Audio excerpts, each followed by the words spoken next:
Oi, pessoal, estou ao vivo aqui. Na verdade, é só um recurso para eu ler um texto que eu escrevi e as pessoas estão me pedindo para colocar em vídeo. Então, é um texto sobre o papel da mídia na naturalização da extrema-direita no Brasil. Acho importante que cada um pegue a sua parte nesse latifúndio de horror que a gente está vivendo, né? E eu, como jornalista, escritora, eu gostaria muito de falar sobre o papel da gente, da imprensa, é, nesse horror, né, que a gente está vivendo. E é um texto assim, eu fiz esse texto, ele fala de dados, de números, de fatos, não tem achismos, não tem crença, não tem ideologia, não tem teorias da conspiração. É a história como ela aconteceu, né? É a história como ela aconteceu.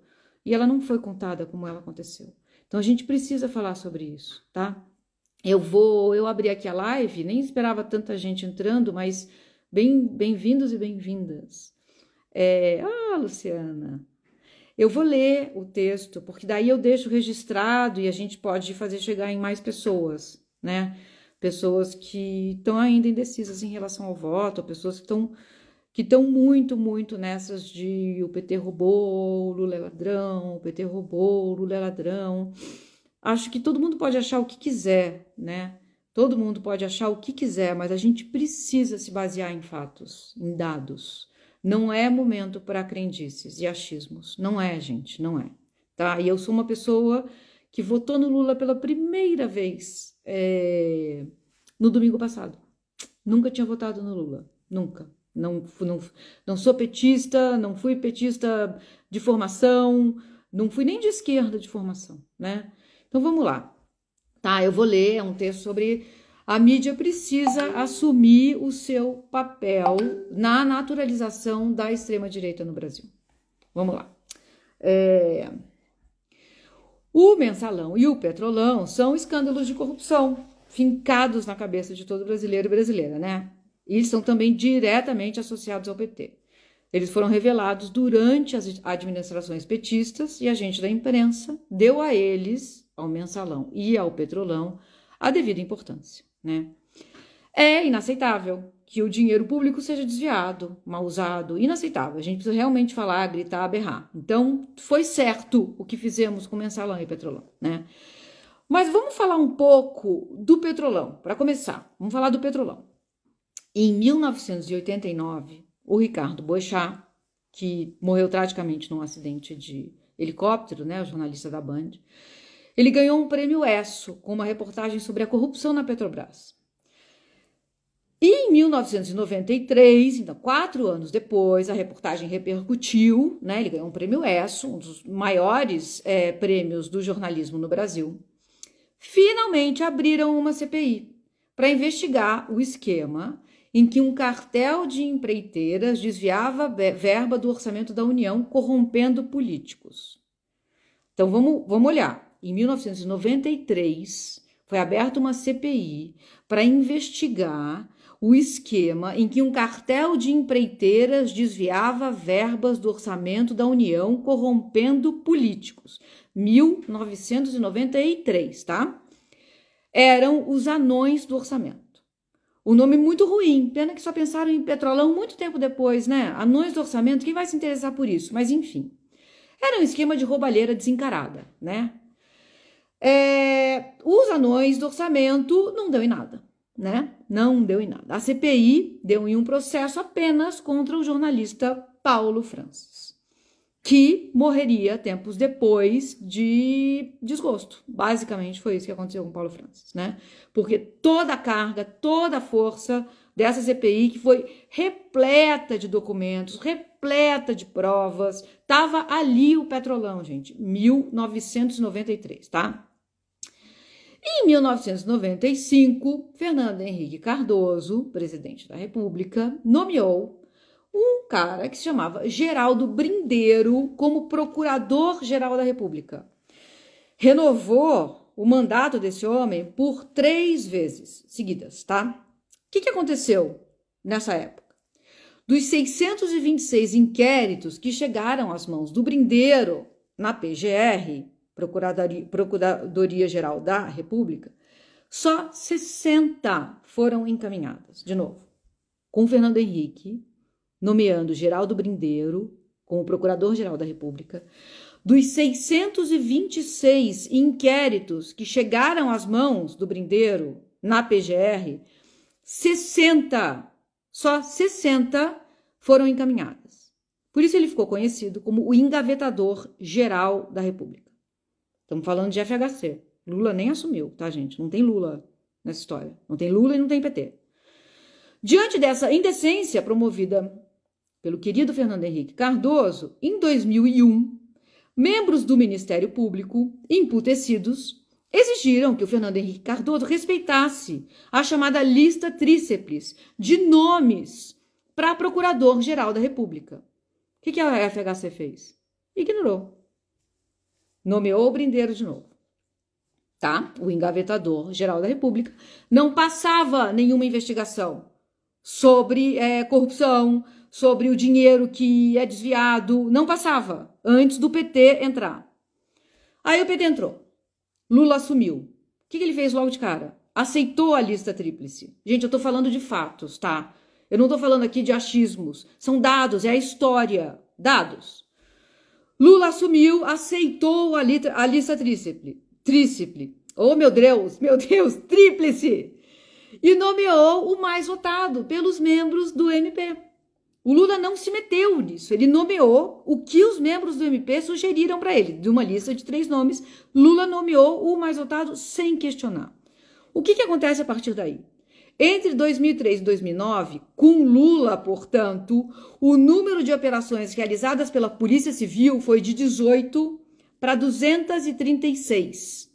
A PF passou a se concentrar em crimes contra os cofres públicos. Eu vou repetir, tá, gente? Entre 2003 e 2009, com Lula, portanto, o número de operações realizadas pela Polícia Civil foi de 18 para 236. A PF passou a se concentrar em crimes contra os cofres públicos. Em 2007, com Lula, portanto, foram 183 operações e 2.800 pessoas presas. Não tinha lava-jato, não tinha manchete diária, não tinha eco na mídia. Por quê? Por que a gente precisa se perguntar, né? A PF, com Lula e Márcio Tomás Bastos, foi reformada. A autonomia, melhores salários e operações de combate à corrupção. Gente, eu não estou falando o que eu acho. Eu não estou dizendo de uma crença. Eu estou falando de fatos. Inimigos do PT confirmam os fatos. A PF com Lula foi reformada. A autonomia, melhores salários e operações de combate à corrupção, tá? O PT atuou para que escândalos de corrupção viessem à tona, coisa que nem Sarney, nem Fernando Henrique fizeram. Muito pelo contrário. A mídia não divulgou a história desse jeito, tá? Então, isso precisa ficar claro. Esses dados indicam que o PT não foi o partido que inventou a corrupção, nem o partido que organizou a corrupção. Não se trata de tirar a responsabilidade do PT, tá? Houve envolvimento do PT, Mensalão e Petrolão. Mas se trata de colocar o PT e o Lula e a Dilma no devido lugar. Contexto é jornalismo, contexto é verdade, contexto é história, é caráter também. Mesmo quem compreende que nenhum desses esquemas, nem o Mensalão, nem o Petrolão, foi montado ou organizado pelo PT, confere ao PT a obrigação pelo desmantelamento. Ok, temos aí algum espaço para debate. O PT deveria ter desmantelado? Sim, claro, óbvio. Todo mundo quer que isso seja desmantelado. Não desmantelou. Então, sim, há uma responsabilidade aí. Mas o FHC também não. E por que ele nunca foi responsabilizado? Por que ele nunca foi responsabilizado pelo acobertamento, que foi o que ele fez?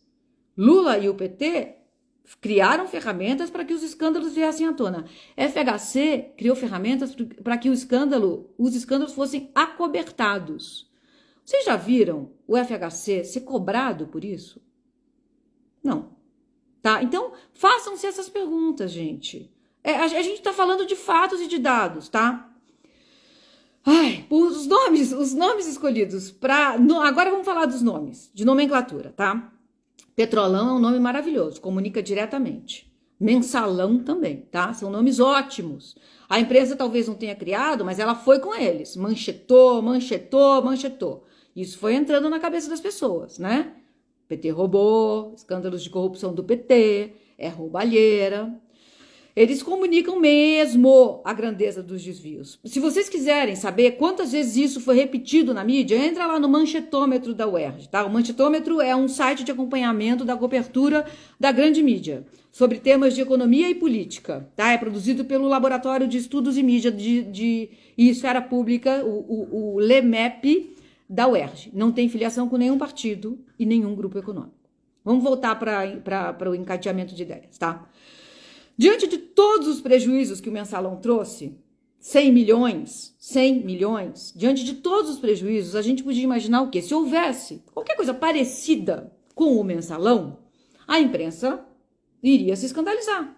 Manchetar, não é? Então vamos falar do orçamento secreto. Essa roubalheira que o governo Bolsonaro está promovendo, tá? Que é de bilhões a mais que o mensalão. Cabem 600 mensalões dentro do orçamento secreto. Eu vou repetir. Cabem 600 mensalões dentro do escândalo que é o orçamento secreto. Vamos falar desse nome, orçamento secreto. O que ele comunica? Nada. Orçamento é uma planilha, é um nome tedioso, até ok, é uma organização, orçamento. Secreto comunica droga nenhuma, não é mesmo? Orçamento secreto não comunica porra nenhuma, tá? E é um escândalo 600 vezes pior do que o mensalão. O orçamento secreto é um escândalo 600 vezes pior do que o mensalão. Tá na mídia, tá em destaque todos os dias, como foi o mensalão? Tá associado ao Bolsonaro? Não. Não. É crime e é crime eleitoral. O nosso dinheiro, como gostam de dizer, está sendo desviado para comprar políticos na ordem de 600 vezes mais do que o mensalão. Por que não está na mídia? Por que não está diretamente associado ao Bolsonaro, se é ele que está fazendo essa caralha desse orçamento secreto, essa roubalheira? Por quê?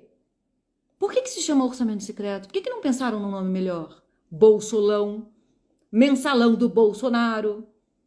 Se façam essas perguntas, gente. Por favor.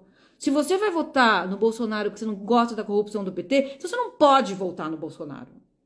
Não pode, com fatos e dados e números e a verdade e a história, não pode. Não pode. Então assume logo que você vai votar no Bolsonaro, que você é fascista. Porque você é fascista. Então assume, olha no espelho e fala, eu vou votar no Bolsonaro porque eu sou fascista. E dorme com esse barulho. Porque, gente, vamos olhar para a história, né? Todo mundo que apoiou Hitler e Mussolini, os fascistas não são pessoas horrorosas que andam vestido de diabo na rua. São boazinhas, cuidam de cachorro, dão beijo na mulher quando chegam em casa, lavam uma loucinha. Pode ser isso aí o fascismo. É isso aí o fascista, tá? Então precisa ter um pouco de verdade. De verdade, tá? Outra coisa. A família Bolsonaro comprou 51 imóveis com dinheiro vivo.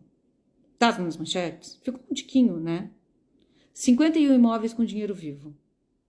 O Lula visitou um apartamentinho em obras e foi preso por isso. Chamam de triplex. Gente, vocês viram a foto do apartamento? Chamam de triplex só porque tem raiva do cara que foi visitar o apartamento que ele ia comprar, ganhar. Eu não sei, nunca foi provado. Nunca foi provado. Podem falar o que vocês quiserem, não foi precisa provar, né? A gente ainda é uma democracia, não provaram nada. Então, se fosse o Lula que tivesse comprado 51 imóveis com dinheiro vivo, o que vocês acham que aconteceria? Tá. Então, eu tô deixando aqui perguntas, tá? Vamos lá. Tem pelo menos 26 casos de corrupção associados ao governo Bolsonaro, tá? Então vamos lá, vou listar. Funcionários fantasmas do gabinete do presidente e dos filhos. Apoio aberto a milícias no Rio. Condecorações a milicianos. Elogios a milicianos. Tô nem falando do elogio que ele faz à tortura e ao torturador, Ustra, que levava o herói do Bolsonaro. Só um parênteses. O herói do Bolsonaro é um cara... Tô falando de fatos e de dados. Isso não é achismo, nem invenção, nem teoria da conspiração, tá? O herói do Bolsonaro, um cara chamado Brilhante Ustra, levava pelas mãos crianças para verem suas mães serem estupradas e torturadas. Vou falar de novo. O herói do Bolsonaro se chama Brilhante Ustra, é um homem que levava pelas mãos, na ditadura, crianças para verem suas mães serem estupradas e torturadas. Tá? Ok. Continuando com os casos de corrupção associados ao governo Bolsonaro. Repasses na conta da Michelle. O advogado do Bolsonaro escondendo o Queiroz na sua casa.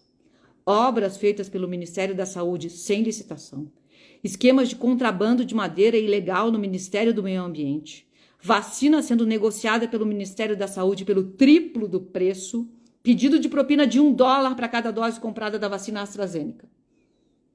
Eu não estou falando do papel dele na pandemia, eu não estou falando dele imitando pessoas sufocando com falta de ar na pandemia, eu não estou falando dele dizer que elogio que estupro é elogio, eu estou falando de dados e fatos, embora tudo isso também esteja registrado, tá, gente? Eu estou falando de corrupção aqui, que é tão importante para alguns decidirem o voto, né? Se a gente segue usando essa nomenclatura tediosa para comunicar cada um desses escândalos, não faz a informação chegar na população com a força que ela deveria, né? Para orçamento secreto, eu sugiro, por exemplo, o mensalão do Bolsonaro ou Bolsolão, tá? O que são as rachadinhas? As rachadinhas, gente. Rachar, o que é o verbo rachar? É até um verbo solidário. Você divide, você compartilha. Inha, no diminutivo. Gente, a rachadinha é um esquema de corrupção, é crime organizado, é extorsão.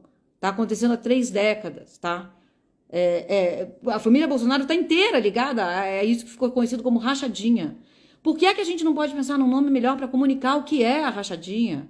Por que a gente tenta diminuir o que é a rachadinha? É crime organizado, é extorsão, é corrupção. Associado ao Bolsonaro, tá? Sugiro o livro da Juliana Del Piva. O negócio do Jair. Tá cheio de documentos e de provas sobre quem é Jair Bolsonaro, tá? Ninguém mais pode, a essa altura, duvidar que o Lula e a sua frente ampla são os únicos atores capazes de nos livrar dessa ameaça de um segundo mandato do Jair Bolsonaro. Um mandato que, como ensina o livro Como as Democracias Morrem, sacramentaria o golpe, o fim da Amazônia, das instituições, dos direitos humanos. Por que o noticiário ainda se refere a essa frente como Lula ou o PT? Por que a gente não está chamando de Frente Ampla Democrática? Não é mais o Lula ou o PT que estão concorrendo contra o Bolsonaro, é a Frente Ampla Democrática. Tem o Fernando Henrique Cardoso, tem o Pércio Arida, tem a Tabata Amaral, tem a Simone Tebet, tem gente de direita e da esquerda democrática. Não é o Lula e o PT, é uma frente ampla democrática, como nunca antes foi feita nesse país. É isso que está concorrendo contra o Bolsonaro, não é mais o Lula ou o PT. Isso a gente também podia mudar o nome. Comunicar e repetir. A gente tem a obrigação de nomear as coisas corretamente e da gente não se omitir. Esse é o papel da imprensa em tempos de paz, mas é mais ainda o papel da imprensa em tempos de guerra. Só tem uma força que está mobilizando o campo fascista nessas eleições. Ela se chama antipetismo. Tem gente que se convence de que não pode votar no PT por causa da roubalheira. Aí volta para o começo desse vídeo, né? O antipetismo é uma paranoia delirante que foi incansavelmente promovida pela imprensa. Ela não se baseia em fatos, ela não se baseia em dados.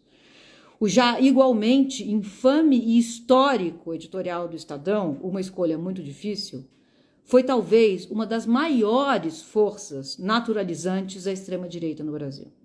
A cada absurdo não confrontado diante das câmeras que Bolsonaro diz, a gente naturaliza a extrema-direita. A cada mentira não verificada, que ele diz, a gente naturaliza a extrema-direita. E não são mentiras assim sobre quantas escolas ele abriu. São mentiras que visam instalar medo, paranoia, bloqueio da imaginação, depressão, extermínio. Não combater essas mentiras, proposital ou acidentalmente, é naturalizar o fascismo, que pulsa em Bolsonaro e nos seus métodos de gestão. O PT governou por 13 anos, democraticamente, dentro das instituições, mas não bastou. Não bastou para que o partido fosse aceito. Não bastou. O PT só vai ser aceito quando ele virar de direita. Enquanto não virar de direita, ele não vai ser aceito. Então, a gente da imprensa precisa assumir o nosso papel na legitimização da extrema-direita. Aceitar sem questionar que nomes como Paulo Guedes, alguém que agora a gente sabe que é de extrema-direita, foi colunista do Jornal o Globo durante 10 anos, gente. Kim Kataguiri foi colunista da Folha. Hélio Beltrão, Merval Pereira, da Globo News, Augusto Nunes, da Jovem Pan, Alexandre Garcia, da CNN. Essas vozes foram sempre normalizadas, sempre tidas como ok, podem fazer parte. A gente está vendo que são de extrema-direita. Aí quando o Boulos é contratado pela Folha para ser colunista, tem uma gritaria. A Vera Magalhães associou o Boulos, sugeriu a demissão do Boulos, associou o que ele fazia a banditismo puro e simples. Mas ninguém nunca se manifestou contra essas pessoas de extrema-direita. Paulo Guedes. Gente, ninguém nunca fez uma gritaria. Kim Kataguiri. Ninguém nunca fez uma gritaria contra esse cara ser colunista. Mas o Boulos não pode? Então, essa simetria que está errada. Quando a gente age assim, a gente naturaliza a extrema-direita e os horrores da extrema-direita. Extrema-direita é fascismo. Extrema-direita é extermínio. Extrema-direita é uma forma apenas de vida que vale. É essa ideia da família no centro de tudo. Sabe por que eles falam tanto em família? Que a família que eles pregam, que é a única que pode existir, é um núcleo hierárquico. O homem manda, a mulher obedece, os filhos são todos heterossexuais. Essa família é hierárquica e é branca. É branca. Essa ideia de família é racista, é machista, é misógina, é LGBTfóbica, é opressora. O Deus, eles usam descaradamente o lema fascista, o Bolsonaro usa, né? Deus, pátria e família. É o lema do fascismo. Ele está usando, gente. Ele está usando. É essa família hierárquica opressora, é um Deus diabólico, né? E a pátria é uma pátria que eles entregam ao capital, ao interesse do capital internacional. Porque nas manifestações dele a gente vê bandeiras de Israel e dos Estados Unidos. Que patriotismo é esse que você vai com bandeira de outro país na manifestação? O cara bateu continência para a bandeira dos Estados Unidos? Que pátria é essa que ele fala? Que Brasil é esse? É um Brasil branco? É um Brasil militar? É um Brasil com essa masculinidade tóxica e frágil? Que é isso, gente? Então tá. Essa semana eu não vi não, gente, desculpa, eu não vi, mas eu vi depois do vídeo, me falaram. O Zema, eleito governador de Minas, foi lá na Globo News ser entrevistado. E o Zema falou, durante a entrevista, que o Bolsonaro não era um risco à democracia. E as pessoas que estavam ali entrevistando ele não falaram nada. Isso é naturalizar a extrema-direita. O Zema é extrema-direita. O Zema é extrema-direita. O Partido Novo é extrema-direita. Quando o Zema fala uma mentira como essa, que Bolsonaro não é um risco à democracia, ele não é questionado, estamos naturalizando a extrema-direita. Em um minuto, a gente podia dizer 20 motivos por que o Bolsonaro é um risco à democracia. Alguém que prega um golpe é um risco à democracia. Alguém que acha que estupro é elogio é um risco à democracia. Bolsonaro é um risco à democracia. Alguém que elogia torturador e tortura é um risco à democracia. O Bolsonaro é um risco à democracia. O Zema não pode mentir assim e não ser questionado. Democracia comporta conflitos e disputas. Tá tudo bem não gostar do Lula e do PT e da esquerda. Tá tudo bem ser de direita. Olha a Simone Tebet. Aula de democracia. Tá tudo bem. Não precisa gostar da esquerda. Mas precisa aceitar conflito e disputa. A democracia comporta isso. Tá aí a Simone Tebet dando aula, tá? Direita e esquerda são campos válidos. Mas a gente precisa dizer em alto e bom som que a esquerda que o PT representa nunca pregou o extermínio de ninguém. Nunca. O que o Bolsonaro faz é pregar o extermínio de adversários políticos. Não há simetria possível, gente. Não há simetria possível, tá? Derrotar o Jair Bolsonaro e seus métodos milicianos de gestão e de institucionalização de assédios é a missão de qualquer pessoa que acredita na democracia. E é também a da imprensa. Não precisa muita coisa para a gente da imprensa fazer isso. É só usar as palavras certas, manchetar os escândalos de corrupção associados ao Bolsonaro, confrontar as mentiras que ele diz ao vivo, repetir, repetir, repetir. No dia 2 de janeiro de 2023, a gente vai poder fazer voltar a fazer, a gente da imprensa, voltar a fazer oposição coerente e honesta ao governo do Lula, se ele for eleito.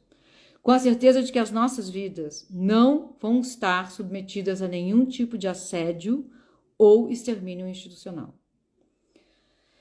Então, gente, é o seguinte, tem o livro da Juliana Del Piva, O Negócio do Jair. Então, a gente precisa ressaltar também quando a imprensa é fundamental para trazer esses escândalos à tona, tá? A Vaza Jato, que expôs a parcialidade, a indecência do Sérgio Moro, né? A Vaza Jato, foram jornalistas que coletaram o material, checaram o material e trouxeram o material à tona, né? A Patrícia Campos Melo revelando o esquema de mentiras via WhatsApp, que ainda está rolando, né? Ainda está rolando. Então, a imprensa tem um papel fundamental, sim, mas a gente precisa assumir o nosso erro na naturalização da extrema-direita no Brasil. E olhar para tudo isso que está acontecendo. Torcer para que a gente consiga derrotar o Bolsonaro. A imprensa precisa ser agente da derrota do Bolsonaro, da derrota da ameaça de golpe, da ameaça antidemocrática, da instalação do fascismo nesse país. O Brasil tem uma história horrorosa de fascismo. Bolsonaro soube inteligentemente mobilizar e articular essa força fascista que sempre existiu no Brasil. A gente, depois da Alemanha, foi o partido que mais teve células foi o país que mais teve células do Partido Nazista no mundo. No mundo. Se não me engano, foram 82 sedes do Partido Nazista no Brasil. Depois da guerra, o Partido Fascista brasileiro era muitíssimo forte. Em 47, o Partido Comunista foi proibido por lei. O Partido Fascista, os herdeiros, o integralista, não. Então, gente, tudo isso precisa ser dito, tá? Pode não gostar do Lula, pode não gostar do PT, pode não gostar da esquerda, pode ser de direita. Tá aí, a Simone Tebet é uma mulher de direita, associada ao agro. Democracia comporta conflitos. Teremos que sentar e conversar. Ambientalistas e pessoal do agronegócio. Como a gente faz para o planeta continuar, para a espécie humana continuar existindo? Não é da noite para o dia que vamos mudar, mas vamos sentar na mesa. Ambientalistas e o pessoal do agro. Simone Tebet pode ser uma agente desse encontro. Democracia é isso. Democracia não é Bolsonaro, gente. Democracia não é Jair Bolsonaro, tá? Então, eu fiz essa live para falar do texto, né? Porque muita gente não estava conseguindo abrir, achei importante. É isso, tá? Agradeço todo mundo que esteve aqui agora. Vou tentar salvar, deixar essa live salva. Um beijo, obrigada. Vamos lá, gente. Frente Ampla Democrática. Dia 30 é a gente. Frente Ampla Democrática, tá? Beijo.